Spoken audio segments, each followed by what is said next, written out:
ఒక ప్రాజెక్ట్ ఒక ఇంట్రెస్టింగ్ పాయింట్తో మీ దగ్గరికి వస్తారు డైరెక్టర్, కూర్చుంటారు ఒక 1 year 2 years కూర్చుంటారు. 2 years అవ్వదు సరే ఓకే 1 year అన్నది ఎనఫ్ టైం కదా. ఆ 1 year టైంలో లేదు ఇంకా చివరి దశలో ఇంకా లేదు ప్రాజెక్ట్ క్యాన్సిల్ అయిందన్నప్పుడు ఆ డైరెక్టర్ పాపం ఎలాంటి కష్టాలు ఫేస్ చేస్తున్నారు? అసలు ఆ కష్టాలు పడేటట్టుగా చేయరు. First point okay explain them. నేను చెప్పాను కదా, నాకు కమ్యూనికేషన్ ఈజ్ వెరీ ఇంపార్టెంట్ అని. నేను కమ్యూనికేట్ చేస్తాను ప్రాపర్గా, ఇది ఇది అని. అంటే నాకు అన్ఎండెడ్ ఉండకూడదు ఒక రిలేషన్షిప్లో కానీ ఒక ప్రాసెస్లో. ఓకే అంటే ఒక ఎండ్ లేకుండా, అంటే అన్ఆన్సర్డ్ క్వశ్చన్స్తోని నాకు ఇష్టం ఉండదు అనమాట.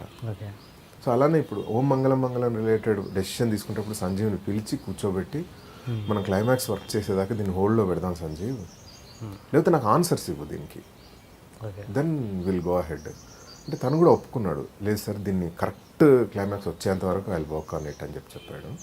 వెంటనే చాలా ట్రూ స్పిరిట్తో he started working on Santana Praptirastu. He is very dear to me and I have to do with him. అంటే నాకు ప్రాజెక్ట్ బాకీ ఉన్నాను అంతే, సంజీవ్తో చెయ్యాలంతే. వన్ ఆఫ్ ది అంటే wonderful talent in Telugu film industry. బాగా షైన్ అవుతాడు. అంటే హిందీలో లాగిన్ చేశాడు కదా, login is very well appreciated there.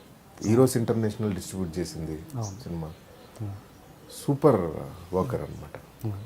ఇలాంటి సందర్భంలో మీరని కాదు, ఎనీ ప్రొడక్షన్ హౌస్ మామూలుగా అలాంటి డైరెక్టర్తో అంత ట్రావెల్ చేశాక ఇలాంటి ఫినాన్షియల్ కండిషన్స్ ఎలా వాళ్ళు సాటిస్ఫై అవుతారా? ఒక అంత టైం స్పెండ్ చేశాక మనకు డబ్బు రాలేదు, టైం వేస్ట్ అయింది అంటే అది తెలియదు వేరే వాళ్ళ దగ్గర.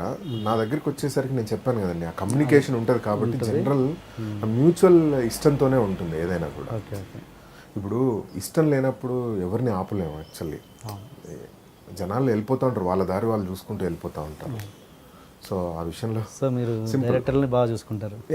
అంటే నేను వాళ్ళ యాంగిల్లో ఆలోచిస్తాను కాబట్టి sure. Please subscribe to Please subscribe for more videos.